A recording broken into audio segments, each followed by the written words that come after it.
Assalamualaikum warahmatullahi wabarakatuh. Salam sejahtera saya ucapkan buat doktor. Baik, ini adalah kumpulan 11 dan saya merupakan A19256 Muhammad Syamrizal bin Samiju. Tajuk tugasan kami adalah analisis keperluan pemerkasaan dan mewujudkan remedi khusus atas implikasi kelakuan adultery oleh pasangan berkahwin dalam LRA 1976. Dan berikut pula adalah senarai nama ahli kumpulan kami dalam kumpulan 11 ini. Okey, Assalamualaikum dan salam sejahtera. Saya pula akan menerangkan mengenai objektif dan pemasalahan kajian. Bagi objektif, matlamat ulu kajian ini adalah untuk mengenal pasti masalah, mengupas mekanisme dan undang-undang yang sedia ada dan membuat perbandingan keputusan kes-kes perundangan yang lampau serta mengeluarkan cadangan pemerkasaan bagi mengatasi isu adultery dalam kalangan pasangan yang sudah berkahwin. Manakala bagi pemasalahan kajian pula, isu yang timbul di dalam kajian ini adalah ketiadaan peruntukan khusus berkenaan dengan remedi kajian kes adultery yang berlaku dalam kalangan pasangan yang sudah berkahwin. Sekian, saya beri laluan kepada pembentang yang seterusnya. Di dalam penulisan ini terdapat pelbagai istilah yang berkaitan dengan hal ehwal perkahwinan dan rumah tangga yang akan menjadi perbahasan keseluruhan bagi kajian ini. Istilah-istilah tersebut terdiri daripada perkahwinan, penceraian, curang dan adultery. Merujuk Akta Pembaharuan Perkahwinan dan Perceraian 1976 yang diamalkan di Malaysia, bagi pasangan suami isteri bukan Islam, tidak terdapat sebarang peruntukan undang-undang yang memberikan remedi terhadap kesalahan adultery. Maka, persoalan atau isu perundangan yang timbul bagi menjayakan kajian ini adalah sama ada perlu atau tidak untuk memasukkan atau mewujudkan suatu peruntukan khusus di dalam Akta Pembaharuan Perkahwinan dan Perceraian 1976 berkaitan remedi terhadap kesalahan adultery. Selamat pagi doktor. Nama saya Tanis Rajun Analagi Tanda Naika. Nombor matrik saya adalah A192111. Seterusnya saya akan meneruskan dengan kesalahan curang dalam konteks LRA 1976 dan Undang-Undang Syariah. Mengikut Seksyen 50 LRA menyatakan, seseorang hanyalah boleh memfailkan petisyen perceraian setelah 2 tahun daripada tarikh daftar perkahwinannya. Tetapi terdapat beberapa pengecualian yang membenarkan permohonan petisyen lebih awal boleh dijalankan, iaitu disebabkan oleh salah satunya adalah disebabkan oleh kesalahan zina atau adultery. Mengikut Seksyen 54 Subseksyen 1A menyatakan, seseorang boleh memfailkan petisyen perceraian sekiranya mendapati pasangannya melakukan zina atau adultery dengan pihak ketiga.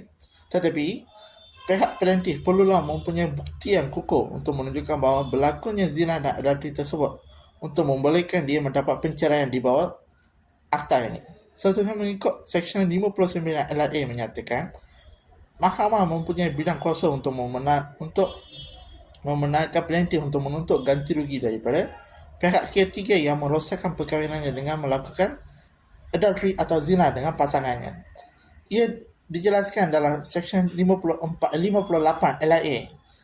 Dalam seksyen ini menyatakan bahawa sekiranya pihak pelantik ingin menuntut ganti rugi bagi kesalahan zina atau adultery yang di antara pasangannya dengan pihak ketiga tersebut, dia perlulah masukkan nama pihak ketiga tersebut sebagai responden kedua dalam petisyen penceraian untuk membolehkan dia menuntut ganti rugi kerosakan daripada pihak ketiga tersebut.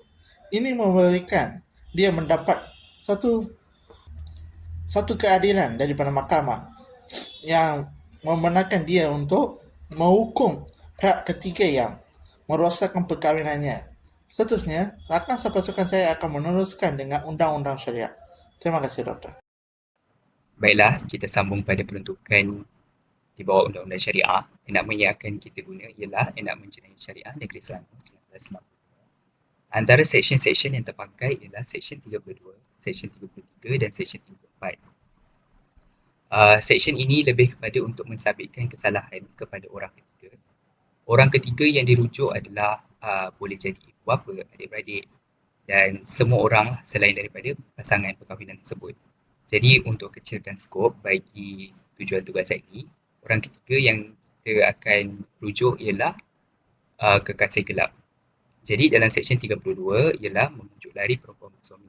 Dalam seksyen ini, mana-mana orang yang memberi kesan atau berpengaruh untuk menyebabkan wanita atau isteri yang sudah berkahwin meninggalkan pasangan mereka dalam apa-apa keadaan dan menyebabkan mereka meninggalkan kedua dua suami dan kewajipan mereka adalah tertakluk pada seksyen ini. Seksyen 33 menghalang pasangan yang sudah bernikah daripada hidup sebagai suami isteri. Jadi peruntukan ini menyatakan bahawa adalah salah bagi siapa sahaja yang menghalang pasangan suami isteri untuk hidup sebagai suami isteri. Dalam Seksyen 34 menunjukkan menghasut suami atau isteri supaya bercerai atau mengabaikan kewajipannya. Peruntukan ini menyatakan bahawa sesiapa sahaja lelaki atau perempuan yang telah menggalakkan, memaksa atau meyakinkan suami atau isteri untuk memfahamkan perceraian dan berpisah dengan keluarga dan kewajipan mereka adalah melanggar undang-undang. Jadi dalam seksyen-seksyen ini, orang ketiga yang melakukan perkara-perkara yang dirujuk dalam seksyen ini boleh disabitkan kesalahan. Orang ketiga yang dirujuk adalah kekasih gelap. Seterusnya, peruntukan yang sama yang ada dalam negeri lain. Sebagai contoh, Seksyen 30, 31 dan 32 Enakmen Kesalahan Jenayah Syariah 1996 Pinang. Seksyen 8 dan 16 Enakmen Jenayah Syariah 1992 Perak. Seksyen 8 dan 17 Enakmen Kanun Jenayah Syariah 1988 Kedah. Seksyen 36, 37 dan 38 Enakmen Kanun Jenayah Syariah 1991 Negeri Perlis. Dan pelbagai lagi, banyak lagi enakmen-enakmen yang mempunyai peruntukan sedemikian. Seterusnya kepada nusyuz, kita akan merujuk kepada enakmen Undang-Undang Keluarga Islam Terengganu 2017. Dalam Seksyen 60, kuasa mahkamah memerintah nafkah bagi isteri dan kesan nusyuz. Jadi dalam peruntukan ini, dalam enakmen Undang-Undang Keluarga Islam Terengganu ini, tak ada spesifik tentang ciri-ciri isteri atau suami yang nusyuz, tetapi hanya memberikan peruntukan untuk kesan kepada isteri yang berlaku nusyuz. Kesan tersebut merujuk kepada nafkah. Jadi pengisytiharan nusyuz akan dilakukan di mahkamah dan apabila pasangan yang memfailkan dengan membawa bukti-bukti di mahkamah, dan kemudian jika disabitkan, mahkamah yang akan melakukan pengisytiharan nusyuz. Namun bukan sahaja isteri, malah seorang suami juga boleh berlaku nusyuz. Sebab pemberian nafkah adalah kepada suami, jadi enakmen hanya memperuntukkan nafkah bagi isteri yang nusyuz sahaja. Walaupun begitu, seorang isteri juga boleh menuntut fasakh di atas suami yang curang seperti kes yang diputuskan dalam kes Azizah Osman melawan Ramadullah. Dalam kes ni suami dia berlaku curang, jadi mahkamah memutuskan untuk perkahwinan itu boleh dibatalkan. Itu sahaja daripada saya. Sekian, terima kasih. Assalamualaikum, saya Aqwal Zaidan. Saya akan meneruskan bagi mekanisme perundangan semasa. Menurut Seksyen 58 LRA, pepetisyen boleh mengakhiri perkahwinan sivilnya dengan menamakan pemikat sebagai responden bersama berdasarkan bukti yang kukuh adanya adultery suami atau isteri dengan pihak ketiga. Hanya dengan bukti yang kukuh, pepetisyen boleh mendapatkan tuntutan ganti rugi terhadap pihak ketiga kerana perbuatan adultery itu. Hal ini dapat dilihat dalam kes Liu Koi Wah dan Ng Kok Seng Philip. Mahkamah memutuskan bahawa memandangkan adultery telah dibuktikan, pepetisyen layak untuk mendapatkan ganti rugi terhadap responden bersama. Oleh itu, seorang isteri yang terkesan disebabkan curang atau adultery boleh menyaman pihak ketiga untuk ganti rugi kerana menyumbang kepada kehancuran perkahwinan. Manakala bagi beban pembuktian pula, mestilah melampaui keraguan munasabah. Hal ini dapat dilihat dalam kes Shanmugam dan Pichamani. Mahkamah menyatakan setiap dakwaan adultery perlu dibuktikan sehingga dapat memuaskan hati mahkamah tanpa adanya sebarang keraguan munasabah, yang mana beban pembuktian adalah sepenuhnya terletak kepada orang yang mendakwa adultery. Terima kasih Aqwa. Saya Yusuf Iqbal akan terangkan tentang pandangan undang-undang berkenaan dengan adultery.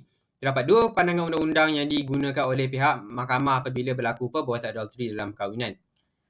Pandangan pertama boleh dilihat dalam kes Goodrich lawan Goodrich. Kes ini mengatakan bahawa pihak mangsa dalam perkahwinan harus membuktikan bahawa responden telah melakukan adultery dan dia merasa tidak tahan lagi untuk tinggal bersama responden walau bagaimanapun. Pihak mangsa tidak perlu secara khusus mengaitkan perasaan tidak boleh tinggal bersama itu kepada adultery saja. Mahkamah menyatakan bahawa pihak mangsa boleh mengaitkan permohonannya dengan sebab-sebab lain selagi mana yang munasabah dah boleh diterima oleh mahkamah. Pandangan kedua boleh dilihat dalam kes Roper lawan Roper. Ini mengatakan bahawa pihak yang menjadi mangsa dalam perkahwinan perlu membuktikan bahawa responden telah melakukan adultery, tetapi juga dia harus membuktikan bahawa oleh sebab perbuatan adultery itulah yang menjadi alasan pihak yang memohon merasa tidak tahan untuk tinggal bersama responden. Dalam proses mahkamah di Malaysia mengadaptasikan pandangan kedua dalam kes roper lawan roper, iaitu di mana pihak yang dianiaya boleh menuntut untuk bercerai jika alasan utamanya adalah disebabkan perbuatan curang. Tetapi pihak berikut perlulah meyakinkan pihak mahkamah bahawa memang wujudnya perbuatan adultery oleh pasangan mereka. Selain itu, dalam kes Kang Kang Heng lawan dengan Ngek Moti, perbuatan pihak pemohon untuk membiarkan perbuatan adultery akan menafikan haknya untuk menuntut sebarang ganti rugi. Seterusnya, kita akan ke bahagian anggaran ganti rugi berdasarkan kes landmark, iaitu Dr. Gurmail lawan Dr. Teh Siow Peng. Mahkamah menganggap bahawa jumlah RM50,000 adalah jumlah yang adil dan munasabah yang perlu dibayar oleh pihak ketiga di atas sokongan dan perbuatannya bersama pasangan yang sudah berkahwin. Pasangan yang curang perlu membayar kos proses perundangan. Dalam kes Dr. Gurmail, kes ini berlangsung selama bertahun-tahun. Oleh itu, pihak mahkamah menganggap bahawa pasangan yang curang harus membayar sebanyak RM60,000. Terima kasih kerana mendengar. Baiklah, seterusnya saya akan membincangkan tentang keperluan analisis untuk membentuk suatu jumlah pampasan A. Di dalam Seksyen 58 LRA, petition boleh membawa pasangannya sebagai responden untuk bayar ganti rugi disebabkan adultery yang telah dilakukan daripada pasangan yang curang tersebut. Namun begitu, Seksyen ini tidak menyatakan bahawa jumlah pampasan yang patut diterima oleh pihak yang teraniaya. Di dalam kes Glaret Shirley melawan Sivan Sangkar, mahkamah memberikan si isteri pampasan sebanyak RM100,000 sebagai ganti rugi am, RM200,000 sebagai ganti rugi khas dan RM8,000 setiap bulan kepada anak mereka sehingga anaknya mendapat ijazah sarjana yang pertama. Lihat kepada kes yang kedua, si isteri mendapat pampasan sebanyak RM150,000 sebagai ganti rugi am dan seterusnya RM50,000 sebagai ganti rugi khas. Namun begitu, kita boleh melihat di dalam kes yang ketiga di mana si suami yang telah mendapat tahu bahawa si isterinya telah melakukan adultery hanya berhak mendapat pampasan sebanyak RM30,000. Berdasarkan beberapa kes telah dikemukakan, kami mendapat gambaran bahawa si isteri menerima pampasan yang jauh lebih tinggi daripada si suami. Pihak legislatif seharusnya melihat semula peruntukan Seksyen 58 dengan menyatakan julat pampasan am. Namun begitu, untuk pampasan khas ataupun ganti rugi yang selain daripada ganti rugi am, mahkamah boleh menggunakan budi bicaranya seperti yang telah dinyatakan di dalam petikan di kes Christie Yong. Selamat pagi, nama saya Sri Tanalaki Chandrasekhar dan nombor matrik saya adalah A1966619. Kami telah membincangkan isu penting mengenai perundangan keperkahwinan di Malaysia dan sekarang mari kita merangkum kesimpulan serta memberi seruan untuk tindakan undang-undang. Pertama adalah jelas bahawa terdapat keperluan mendesak untuk peruntukan yang lebih jelas dan tidak mengenal jantina dalam LRA 1976. Ini penting agar undang-undang dapat memberikan perlindungan dan keadilan yang seimbang kepada semua individu tanpa mengira jantina mereka. Dalam usaha meningkatkan keadilan, perlindungan dan konsistensi dalam mengenai perkahwinan, kami mencadangkan agar terdapat pindahan yang perlu dipertimbangkan dalam LRA 1976. Pindahan ini harus memastikan bahawa undang-undang mencerminkan nilai-nilai keadilan dan memberikan perlindungan yang serta kepada semua individu yang terlibat dalam perkahwinan. Seterusnya adalah implikasi untuk masa depan. Kami menggalakkan badan perundangan untuk meninjau semula dan meminda Seksyen 58 agar penyelesaian yang dihasilkan lebih adil. Ini bukan hanya berkaitan dengan isu semasa tetapi juga memberi impak kepada masa depan, menjadikan sistem undang-undang kita lebih selaras dengan nilai-nilai masyarakat. Satu lagi aspek penting adalah mempromosikan pemahaman menyeluruh tentang perkahwinan sebagai ikatan yang suci. Ini bukan hanya tentang aspek undang-undang tetapi juga membentuk persepsi masyarakat terhadap pentingnya perkahwinan sebagai institusi yang bernilai. Akhirnya adalah pengambilan maklumat utama. Jadi dalam mengambil maklumat utama dari perbincangan kita hari ini adalah jelas bahawa isu perzinahan dan perkahwinan di Malaysia memerlukan penyelesaian undang-undang yang khusus dan seimbang. Oleh itu, kita perlu membincangkan pindahan undang-undang yang perlu untuk mengenai kelemahan LRA 1976. Untuk mengakhiri, kesimpulan dari perbincangan kita hari ini adalah bahawa perubahan undang-undang perlu dilakukan untuk memastikan keadilan perlindungan dan konsistensi dalam penanggahan perkahwinan di Malaysia. Terima kasih. Izinkan saya untuk meneruskan dengan rumusan topik perbincangan kita pada hari ini. Maka kami bersetuju bahawa perlu adanya pemerkasaan dan pindahan undang-undang terhadap Akta Pembaruan Undang-Undang Perkahwinan dan Perceraian 1976 di Malaysia, melihatkan kembali kepada kesan zina terhadap perkahwinan itu sendiri. Menurut analisis kami, yang pertama, perlu adanya remedi khusus yang melindungi isteri dari aspek sosial dan juga emosi. Yang kedua, Seksyen 58 Akta Pembaruan Undang-Undang Perkahwinan dan Perceraian ini perlu dikhususkan jumlah pampasannya dengan menetapkan jumlah julat pampasan am yang boleh diterima oleh pihak yang menentang. Seksyen 58 ini membenarkan mahkamah untuk memberikan pampasan kepada pihak yang menentang. Tetapi kita lihat pampasan yang diterima oleh pihak yang menentang iaitu wanita adalah jauh lebih besar berbanding dengan lelaki. Jadi pindahan terhadap Seksyen 58 ini adalah perlu demi mewujudkan keseimbangan dan keadilan kedua buah gender. Langkah ini adalah penting untuk mengekalkan keadilan, perlindungan dan kestabilan institusi perkahwinan di Malaysia itu sendiri, selaras dengan nilai masyarakat moden pada masa kini. Itulah tadi kupasan demi kupasan berkenaan dengan tajuk kajian kami pada kali ini. Saya ingin mengucapkan jutaan terima kasih kepada barisan pensyarah atas kesudian untuk menonton video ini sehingga habis, dan apa yang buruk datang daripada kami sendiri, yang baik itu datang daripada Allah. Saya harapkan para pensyarah diberikan kemudahan dan juga dipermurahkan rezeki. Terima kasih untuk satu sem ini. Assalamualaikum. Terima kasih.